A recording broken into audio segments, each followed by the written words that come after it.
Welcome to the Recovering Perfectionist Podcast, where I empower you to develop sustainable habits, challenge society, and take messy action. I'm Christine, life balance coach and world champion ballroom dancer, and I believe that everyone has the power to create their very own life by design.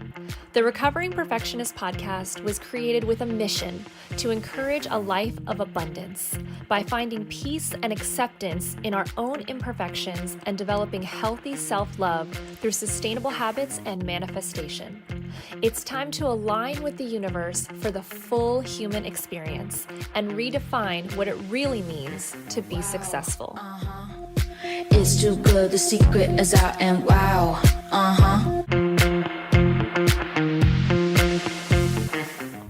Welcome back, everyone, to the Recovering Perfectionist Podcast. I am so excited to be here today with Katie Sanders. She is a self-care and productivity coach. Now, I know that sounds familiar. This is going to be a fun conversation, you guys. Hi, Katie. Welcome. Hi, thank you so much for having me. I know some people probably get bored hearing those two things, but I think they really go hand in hand and you kind of can't have one without the other. So I'm excited to kind of talk about it and how to make that more realistic for people.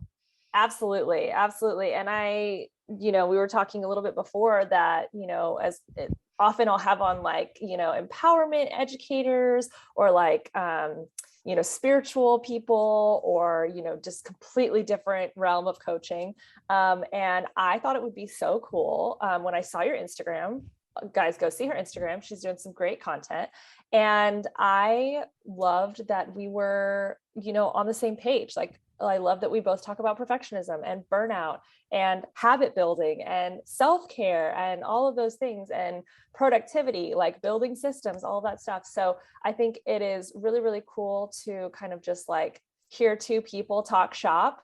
And I thought that would make a really great episode. So I hope that you guys get a lot of value out of this. And I'm going to start by letting Katie introduce herself and kind of how this all came about for her. Awesome. It's funny. I just want to preface it because I was recently talking with a fellow coach and friend, and we were like, what are our stories? It's not this clean cut, simple thing. And I was like, I think that's kind of the beauty of it.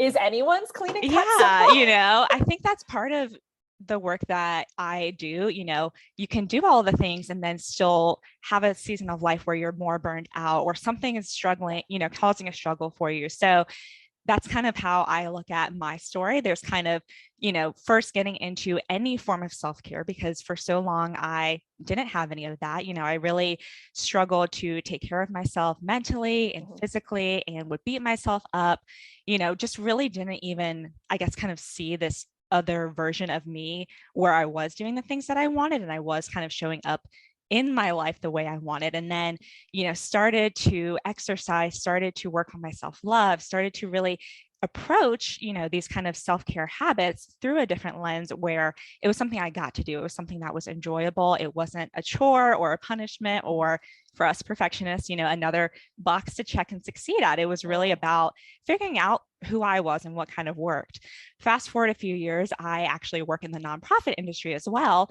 And if you are listening and you are in that industry, you completely get that that is a challenging place to be because there's often so much to do and so little people or so little resources. So ended up in a role where I was very burned out. I was doing 3 people's jobs for the price of hardly even one, and so that was kind of readjusting what that self-care looked like. And at that moment, it wasn't just, journaling and meditating. It was setting boundaries. It was figuring out a short-term way out or ideally a longer-term way out and really, putting aside that guilt of letting someone down because I was letting myself down. And so it was really kind of a different turning point. And so that's why I say, your story of your own self-care and discovery isn't always just black and white. It's not point A to point B. And I think for perfectionists, that's really a great thing to keep in mind because you might have had a season, pre-pandemic, for example, where you were a totally different person. You operated on a different schedule. You had great habits. You had all of these things and the world changed drastically and rapidly and every single day. And so without any notice. Exactly. And you're probably comparing yourself to, well, I used to do this before the pandemic, I was this. And that's not really fair because things have changed and you have changed and that's okay.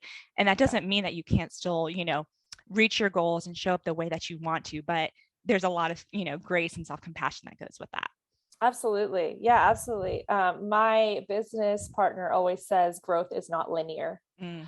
And it's just Mhm. not. And it's also not one size fits all. Like everybody has to kind of do their own journey. And I will say for me, because the whole point of this podcast for me as the recovering perfectionist is to be vulnerable. And for me, the hardest part, I think, of my growth process has been not to find my own journey with it. Mhm. Because I'm someone that, in school, I was straight A student, honor roll. You give me an assignment, I do it, and then some. And so when it's like, oh, you just have to try things and you have to meditate and you have to journal and you have to, I'm like, I'm trying to get, like you said, I'm trying to check the boxes of Right. my The to-do fast track list to in my success. day, right? And Mhm. get the money that I need to do all the things I want to do and all of that stuff. And I'm not over here like, if someone told me, okay, this is what your day should look like, but it's like, that doesn't work for everybody. Right. And so that's, I think, been the hardest part for me is trying to, what would you say to people, like me, that I just don't know how I can do this? Like, how can I just, I'm struggling, but I'm also like, I'm productive, but also I don't want to Mhm. like value myself through my accomplishments. Mm. Like what would you say to those people? It's funny. It's one of those things that I think we really overcomplicate Mhm. being, perfectionists and high achievers where we want the solution and we want the answer and we Yes.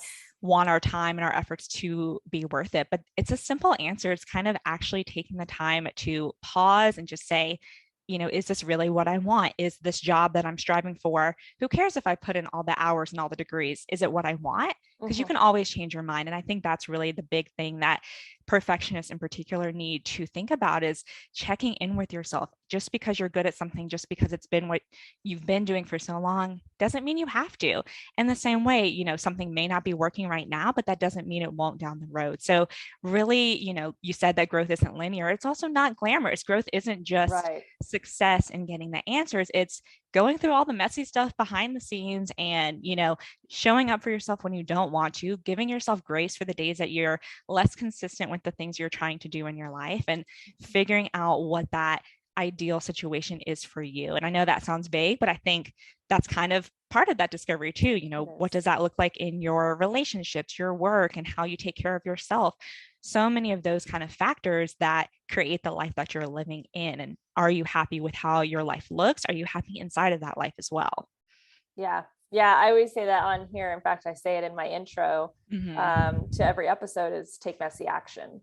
And that is something that I knew once I was able to do something like this podcast, because I had a podcast before this that was very highly edited and, visual and had all the bells and whistles. And this one was just like, I got to put out, but I couldn't put out something weekly because I couldn't produce it at that level every week. So by doing this has helped me to really be more consistent, and also to not, feel like I have to take out every and every this and Mm-hmm. every edit and all that stuff. It's a quick edit at the end and we move on. But I think, what's been so amazing is, as I was telling you before, that, my partner Maggie and I created an academy called Freedom Mindset Academy that is literally helping entrepreneurs scale sustainably and beat burnout. I love what you say about burnout. You say balance before burnout. This is a Mm-hmm. program that you have, or this is just something you say? It's both. I actually do Okay. have kind of a self-paced course, but I think when I was really having that idea kind of come to me, it was because I was looking at, partially my own burnout a few years back, but we go and we go and we go and we hustle and we strive. And then when it eventually starts to fall apart, we're like, okay, this isn't working. Something has to change. Mhm. And while sometimes you do need that, rock bottom kind of wake up call to do that, I think a lot of the times we see those triggers and warning signs coming. We think that, well, once we get this promotion, then everything will be easier at work, or once we move, we'll have more time to exercise, or whatever it may be. But we just keep pushing that off. And so eventually it all just kind of comes crumbling down. And Mhm. yes, you can start to address those things, but when you're already running on empty, there's a lot more that you have to do to get back to that kind of full cup place. Right. Whereas when you're Avoid that. starting to, right, but Yeah. when you're starting to lose that, it's a lot easier to kind of recharge or to refill when you're not completely empty. So that's really where that kind of way of thinking, as well as that actual course, came from, is starting to look at the things now that are really draining your time and energy, that are really stressing you out, and what is in your control to change. What can you do for yourself that maybe you're not doing? What can you take off your plate that you don't want to be doing anymore? Really trying to, as much as you can, prevent yourself from that burnout, or, that lower place where you're just not feeling your best and you're not able to show up the way that you want to. Absolutely. I love also what you say about setting the boundaries first. And then once you've set the boundaries, then, doing the self-work, basically. Because I think some people don't really understand the order. And I don't think necessarily the order is, I think everyone, again, it's custom made. So your order can be whatever. But I think that from my experience has helped for me, because I was so attached to my family, my work, my accomplishments, all these things. So setting the boundaries of not taking on a job because of the money, right? Or detaching myself from some of my, activities, work activities, opportunities with my dad, which I was so very attached to, and just setting boundaries there has given me more time, more energy, which is what I need to be protecting the most. And then being able to really look at myself, because I think, and you can probably relate to this too, when we're in that burnout mode, or we're just surviving, basically, let's say before burnout, you're just in survival mode, right? You're trying to get to that point of like, yeah, I'll do the work when I move or when I do this. And if you're not intentional about it, you're never going to do it. And so by trying to fit in meditation and calming your mind, I remember when people were like, oh, you just need to like close your eyes and calm your mind. I'm like, yeah, okay. Easier said than done. Yeah, great, done, thanks. Right, problem solved. Yeah. So by setting the boundaries and taking away the distractions, right? It's the concept that we talk about in our academy. It's essentialism, right? Which is not my concept. It's Greg McKeown's book of essentialism. And that's on my to read list. It's life-changing. I just got that. Yeah. It's so freaking good. And so what the concept is, I come from interior design. That's what I went to school for. And form follows function is what we like to say. So everything can look beautiful. And, as we do as perfectionists, we make everything on the outside look great. And we kind of go through this imposter syndrome of like, we're not practicing what we preach in the background. And we don't have actually things with substance. That's how I was feeling in my life.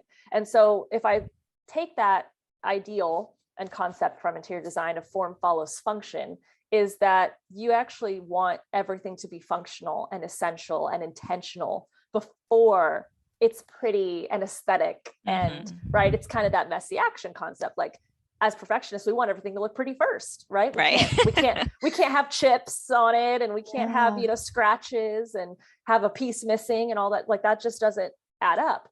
But when you're just focusing on the aesthetic of it and like creating a beautiful Instagram, but there's no meat behind it, you know what I mean? There's no substance. Then if there's no value, what are we doing with, if it's just looking pretty? So I try to follow that same method and concept in my life of making sure that, I have healthy boundaries. I've created this time and I've unlearned. And the concept of essentialism, just when you get to that book, it's amazing. It is really unlearning and taking things out, not adding things. Because people think, oh, I have to add all these things to my life, like meditation and journaling. And, I have to start taking yoga class. No. That's not the concept of it. Right. The concept is taking out all the things that are distracting you from trying to do all this self-work, and also the things that are toxic for you. So I'm sure that you do this as well. We work with our clients a lot on finding their core values, what they really want to work on, what are their big goals, and then anything that's not working towards that, we remove. Anyone or anything, right? Yes. Because it can be a lot of people that are toxic to your growth. And so we take those things out. And so I think the setting boundaries is the best way to start understanding how, and not just boundaries with people, but boundaries with things, right? Like social media is a huge boundary. A lot of people have to really put in place. Yeah. I love that you shared. I had so many thoughts, because that's so, sorry. I was no, just exactly the way that I think and approach things, both personally and with my clients, because a lot of it is, even those boundaries, it's also how you use those to hold yourself accountable. If your boundary, if you've determined that, you don't need this glamorous self-care routine, I think that's where we really get lost in trying to make things perfect when it's not necessarily serving us. But if you've done the work, you figured out your core values and really determined what your non-negotiable habits are, how are you holding yourself accountable to doing those? It's not about beating yourself up if you didn't have your perfect morning routine 5 days of the week. But if that's something that is really a pivotal kind of thing for you to do in your day, if that's when you have that time for you, if it changes your mood, if it leads to you being more productive, those boundaries are that's your way to kind of trick yourself into showing up and to hold yourself accountable to that. So that's kind of where I was thinking about that. But like you said, we get caught up in wanting things to look great and work and be perfect. But if it's not functional, or, it could work for someone else. If your morning routine is you wake up at 4 a.m. and do all these things, that's great. That might work for you, but that doesn't necessarily work for me. So there's no reason I need to strive for that. I think a lot of it is, trying something out, a self-care wardrobe, so to speak. You try something on, okay, great. You didn't love it. That's okay. You move on, you try something different, and you figure out what really works for you. Maybe you are adding in some things, but in place of other things, you're trading out certain habits for better habits and figuring out what really works for you. So I love that that's kind of what made, I was thinking about. I love that. Yes.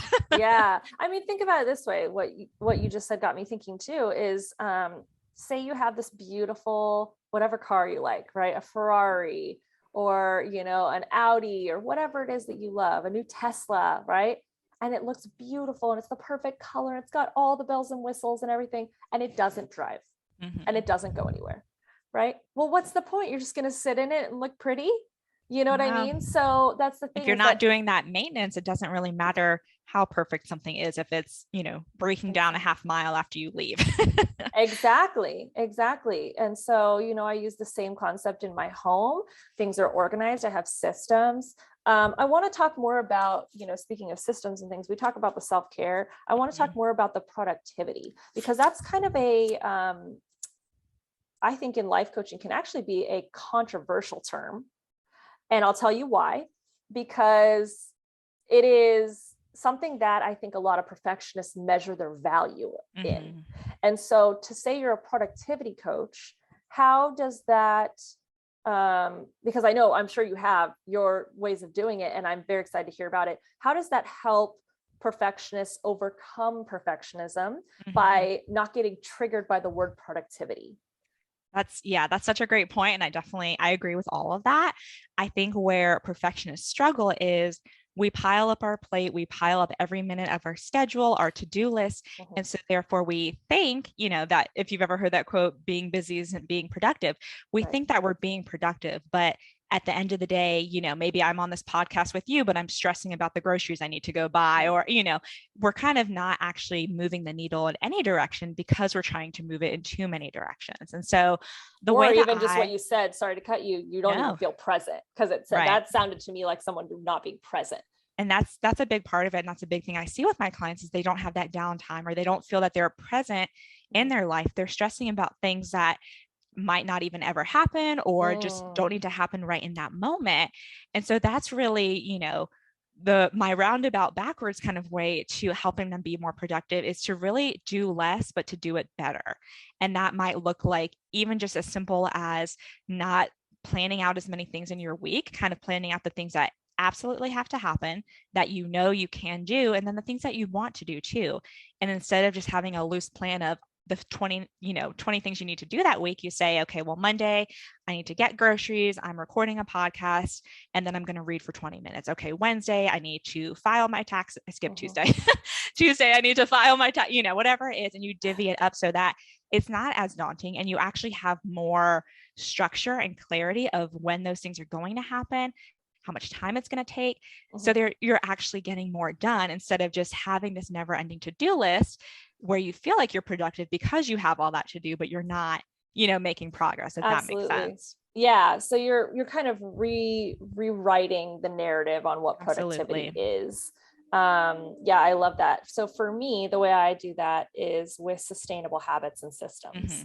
So by having your systems and having them properly put into place, And people say, well, what should you have a system for? You should have a system for anything that you need a solution for, anything that is giving you trouble. And that can be trying to drink enough water every day, as simple as that. And the system doesn't have to be complicated. It can be very, very simple, or it can be something elaborate, like, a system of, how to go through contracts or something in your business or whatever. And you need to pass that on to a virtual assistant. And so they need to learn your system. But the idea with systems and habits is that your systems specifically are something that help you to automate and delegate in your business. So that allows you to scale sustainably. And so it's putting less work on you. But I like your way of saying it too, because really you're just organizing your day differently so that you are clear on the intention of how your day is going to go. And it's not just like a free for all. You know what I mean? Like anyone's throwing their stuff in the mix and then you bump it. And then all of a sudden you didn't get any of your to-do list done because now, you were putting out a bunch of fires everywhere. Right. And I think that's the biggest thing with perfectionists, is that everything's an emergency, right? Everything's on fire. And when everyone calls or something happens, they have to they have to fix it right away. Right. In reality, it's like, someone else will fix it if you don't. Right. Or if you wait 15 minutes and then call them back, they'll be fine. If you continue to finish what you're doing, they'll probably figure it out. But I love that, because it really does come back to still having those habits. I think it's kind of multiple parts. You're planning it out differently. Sure. And then what are those habits that can make it really easy? You mentioned trying to drink more water. Just buy a bigger water bottle instead of constantly feeling like you're not drinking. I think it really comes down to figuring out these simple things so that when you do get into whatever that task is that you're trying to do, you're still able to feel more accomplished out of it. You're able to really simplify so that you do have more of that time kind of freed up for you. Because I think, even those kind of specifics, we tend to really overcomplicate and just put so much weight behind instead of just figuring out, not everything is a crazy thing. Some things are really simple to solve. So what kind of hacks, can you really add in to make those habits that you're trying to either build or break easier? Building habits, how can you make that easier? The habits you're trying to break, how can you make them less appealing and kind of harder to get to, so that you're able to really start doing that on a consistent basis? Absolutely. I totally agree with you. Yeah, I think, so tell me a little bit about like the clients that you work with, right? So what kind of problems are they coming to you with? It's a lot of things. I think one of the biggest things that I do often hear is that they aren't as consistent with their routines. And where I initially challenge that is figuring out what that consistency even looks like for them.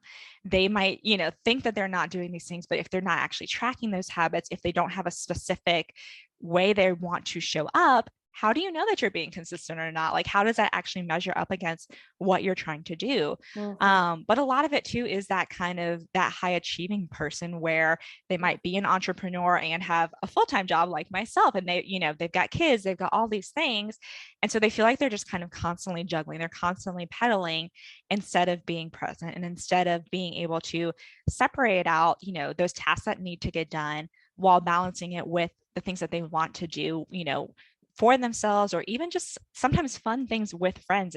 That can feel like a challenge when you have all of these chores. And so then you're out with friends, but you're dreading, you need to get home and get to something else. And so they're just constantly kind of in this, stressful mindset where they aren't present in anything, and they're not really able to actually achieve or enjoy whatever that moment is, whether it's, a task or something that needs to get done or something they want to do for themselves. So that is definitely some of the biggest challenges that I see with my clients, is really, getting them out of that space where they're just constantly in that survival mode, like you mentioned, and figuring out a better system for them so they're able to take care of themselves and really enjoy the way they're, living their life.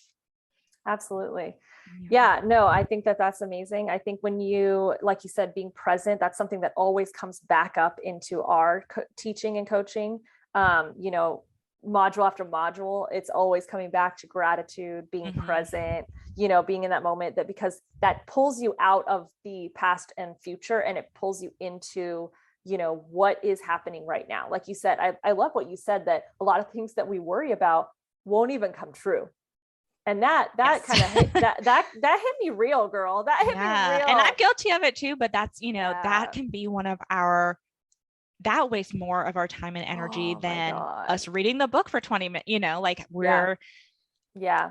there's so many things behind that, but we need the solution. We need to know that we're not going to fail, and we need to know that people aren't going to be unhappy with us, all of these things. And then we just spin over and spin over and spin over. And so then, option A, it doesn't even happen and you wasted all of that time and energy. Or if it does happen, you're putting yourself through that twice. So how is that helping? You've not only lived through the actual hard, scary thing, but you also stressed about it for the month leading up to it. And so that is such a big thing of really, how can you slow down? And I think too, when you are in that place of burnout, like if you are, doing some sort of gratitude practice, it may not be these big things that you're able to come up with. I know when I've been burned out, I've been grateful for a good cup of coffee. I've been grateful, little things. But even if it's not this monumental thing that you're feeling really happy and fulfilled with in that moment, it's a way to separate you and to realize that the world isn't fully falling apart. Or if it is, there are other good things that you can focus on. You can find that way out. If you just continue to have that time for yourself, even if that's all you're doing in that situation of burnout is focusing on what you're grateful for, that can be a big changer for, how you think throughout the day and then how you show up to each task and each decision that you're doing. You're kind of going in that direction of gratitude and making that a larger portion of your life. Sure. Yeah, absolutely. I completely agree with you. There are so many little nuggets that just are so absolutely relatable. And trying to, think about worrying about things. I love what you said, like you're going through it twice. That is so real. But just focusing on grounding yourself and finding, I think that was the hardest part for me when I was starting is I was like, okay, yeah, but if I am all over here trying to do some sort of meditation or trying to like ground myself and all that stuff, I'm wasting time, right? That's time I could be spending solving the problem that I'm worried about in the first place, that you needed to meditate about. Exactly. Or to step away from. Exactly. Yeah. And so I think that's where we get sucked into this cycle of always wanting to be doing, because it's not even about the achieving for me. A lot of times it's more about just getting it done. If I don't get it done, no one will. Right. Or there's a big part of it too. I think, this is something that a lot of people avoid talking about. I talked with a money coach about money scarcity and how money really runs our world, and how we always feel like we're running out of money and time. But really, you can make more money. You can't make more time. I've had both issues where I've had money scarcity and time scarcity. That, if I'm being completely honest, I'm still very much working through every single day. Because having this concept of, consistent income coming in as you're an entrepreneur that's very difficult to always be, and then wanting to do all of this, like coaches should have coaches and all these things, and paying coaches and doing all this. So basically the money is just cycling through, right? You make the money from your coaching and it goes back to reinvest into your business or into yourself, which we know the value of that. That is extremely valuable. It's not like I want to go over here and buy like a Birkin bag or something instead of investing in myself. I do. But the concept is how to make sure that you're not investing more than what you're making, right? Because there's that you have the other problem. Yeah, there's that fine balance. But also, time scarcity. I think of like running out of time. Like, we have so many things happening so fast, and people becoming millionaires and billionaires younger, and people building businesses faster, and people getting married, and people having kids, and all of these things that are constantly cycling around us. Is your advice just to block out a lot of that, or like how would you I tell people, I don't know. I tell people to have some serious social media boundaries, because I think looking at other people's lives, and also you're not seeing the whole life, you're seeing the highlight reel. Exactly. Right. So creating really strong boundaries around what it is that you allow yourself to consume on a daily basis. But also, I think the biggest thing is, time wise, like, how do you help people? Have you had clients come to you with, time scarcity issues? Like, oh, I want to have kids, but I still want to live my life, and I don't, how do I do everything? And now we lost 2 years in a pandemic, and I'm freaking out. And like, where do you go with them there? Yeah, I think for that, I mean, you can put up the blinders. I think that's definitely a healthy tool. And it's challenging as an entrepreneur to know you need to show up online and potentially help people with burnout, but then know that social media contributes to your burnout. So Right. that's actually something I recently went through in my business. And I did a scary thing in the entrepreneur world where I just kind of stepped back and got myself where I needed to be, and then came back to it with so much more fun and enjoyment. But I think for people, when you do have those time kind of issues, it's really coming back to that comparison. You're really, a lot of the time, it isn't just that you're, you may not be where you want, but you're measuring that up against where somebody else is. And so, figuring out if for you, you just need to not see it at all. Absolutely. Yes. Block the people, stop going to the places, whatever it is that makes you feel that you're not good enough or that you're not where you should be. But it also comes back to redefining what that is for you. Everyone goes through things and they have their peaks and their valleys and all of that because they have different circumstances. And, we were talking too about that. And even just in the entrepreneur world, it's always an ebb and flow. And you can see some coach who is thriving and making 10K months and all of these things, but you don't know what was happening before that, or that she just paid off all of her debt using that 10K or whatever. And so, redefining what is success for you. Maybe you do want some of those things that somebody else has, but do you want them because you truly want them? Or do you feel this pressure or unspoken expectation that you also need to achieve them, and that you need to achieve them by a certain age and a certain date? So getting that kind of clarity, I think, and keeping in mind too, that you don't always know what's happening behind the scenes, especially in social media. Everything has a filter, everything is edited and trimmed and whatnot. And so that person may be thriving. If they are, that's great, but that doesn't take away from what you're going through and what you have. And so redefining what success looks like for you, and even maybe not success, you can be successful and not be happy. So maybe it's not that you need to achieve something. Maybe it's that you need to release something, that you need to leave a situation, figuring out what you need on a big or small scale. Maybe it's those tangible self-care tactics, and maybe it's just what you want your life to look like. Coming back to that again, of what will your happiness look like? What will your health look like without it needing to look exactly like someone else's? Because even if you do all of the same things, it's not going to look the same. So why, spend that time and energy and stress trying to go through the exact same life experience, because you never will. It's never going to look the exact same way. Absolutely. Yeah. I saw something recently that said, you can have a bad day or a bad couple of days and still have a happy life. Absolutely. And so, I think you're right about we talk about that a lot in our academy, as well as redefining what success looks like, because society has put a certain image of success in our head that has allowed us to feel like that is the only bullseye we can hit, or only marker, that really matters. And everybody, if self-care and personal growth and development is not one size fits all, then why would success be one size fits all? It's like, that's the whole concept of, what they say, it takes 9 months to grow a baby. Why would it take you less than that to get your body back? Right. Instead of everyone trying to get their body back in like a couple months, it's like, it took 9 months to get here. So it's the same concept of your personal growth, like however long it takes, or however, what it is that you need to go through, that's going to be different from somebody else. Why would you have the exact same success? If you're wanting the same success as them.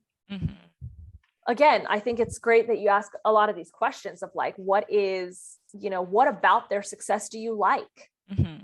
How can we get that same feeling? Because I think everything at the end of it comes down to a feeling. And I think that's where, we get to a certain level of really kind of like dissecting what this is that, my partner, my business partner, she's amazing. And she works with all the feelings, right? All of the 6 pillars of self-love and rewriting limiting beliefs and shame and all of these feelings that you're dealing with. And when it comes down to it, if you admire someone like a travel influencer and you see them and you're like, oh my gosh, I want their life, right? I consider that to be success. It's like, okay, well, that's an outcome, right? What about that do you feel that you like about it? And a lot of that is time freedom, location independence, right? Maybe it's a partnership. So a supportive significant other, like how can we create those same feelings? How can you have time freedom and location independence and loving yourself before you worry about someone else loving you? How can you get those feelings and give them to yourself without that outcome success?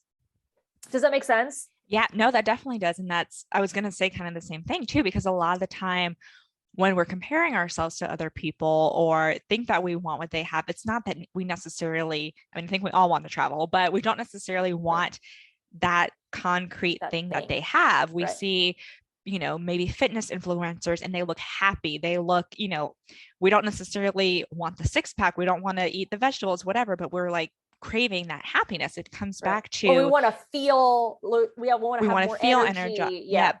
Absolutely. And so, like you said, if, you're approaching the same feeling, but the outcome might be different, right? So it's not just doing all of the same things to get to the same point. It's striving for that, but you have a completely different road and it goes up and down and left and right and back to start and all of those things, because it's what's going to give you that feeling, not that actual outcome. So I love that you shared that, because I definitely agree with that.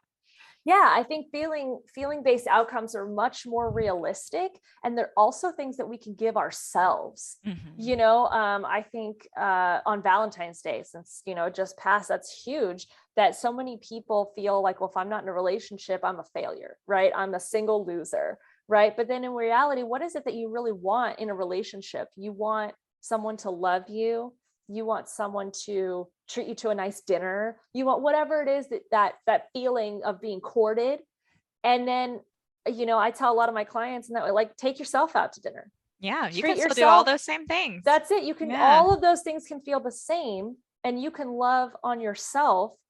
And that's becoming, I think, a really popular thing, like Valentine's Day before. I celebrate Valentine's every year. That's it. And I'm in a relationship, but I still celebrate. Seriously, same thing. And so, but also just like being, treating yourself, dating yourself, all of those types of things, because then you get to know yourself on a level that is so wonderful, and you're loving yourself and really caring for yourself. Then why wouldn't someone else, that's when that person's going to show up, assuming that is also what you want. That's also a society construct of like that we all need to be monogamous and in relationships. And I'm someone who is happily married, found the love of my life, manifested my dream man. But at the same time, I also feel like, I didn't do that because society told me I should. Right. I did that because I ended up I was looking for someone that I could build an empire with, and I found him, and that might have been society construct of like, you need someone to build an empire with. But at the same time, I don't know, it came pretty easy because I felt like that was my path, but that didn't mean that I didn't love myself through it first. I think it's really important to love yourself before someone else does, or before you give someone else the opportunity to. I think it's more that the permission, because if you are, well, go ahead and say what you were going to say. Well, no, I was going to say something too that I do work on with my clients are those feeling driven habits, especially when you're creating, sustainable, better habits where initially they don't feel good or they might feel challenging. And instead of treating them like something that is a chore or is another thing on your to-do list, using that motivation of how you want to feel to get you through that habit. And again, it's not one size fits all. So maybe you try Pilates and you don't like Pilates, but then you figure out you love walking, but using that feeling that you're yearning for to do that. But speaking to your point too about finding a person, and I went through the same thing. And I think ironically enough, my fiance did too. We were both in positions where, because we talk about it, we're like, if we had met 3 years earlier, like we wouldn't be together. Oh my God. But we were like, I hear that from so many couples that they're like, because we were so different.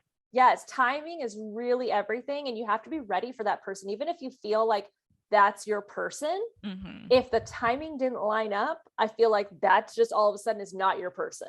Yeah. But it still is. It's just not in the right. It's not going to. It's not going to work out. Yeah, exactly. I agree with you. But I think, not to say that you have to love yourself before someone else can love you. I don't think that's necessarily the case. But I think there's kind of the two different options. When you're only focusing on finding a person to spend your time with, you're kind of treating that as a solution again, coming back to that.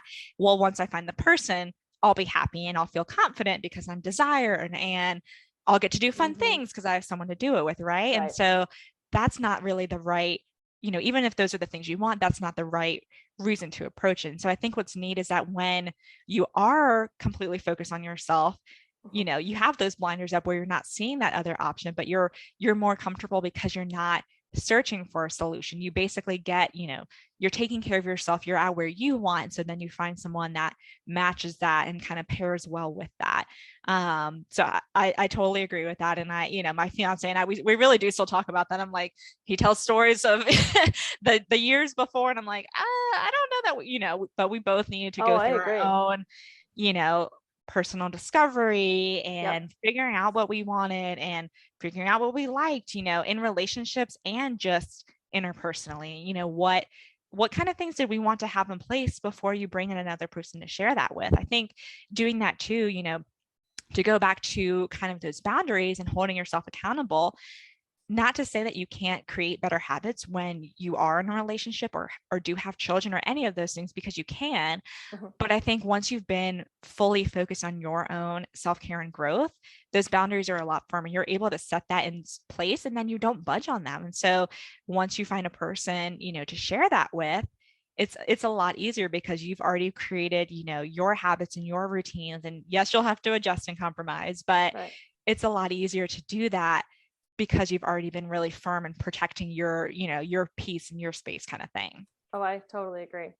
Absolutely.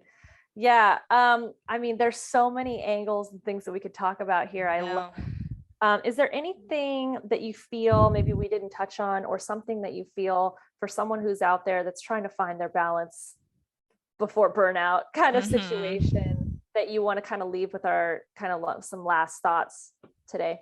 Yeah, I think, something that I've come back to a lot and spoken on a lot is really this kind of, thought of bite-sized self-care. I think, in the age of that girl aesthetic and like all of these things, it's just self-care has now become something that we're either doing for the wrong reasons, or we're doing the things just to say that we are.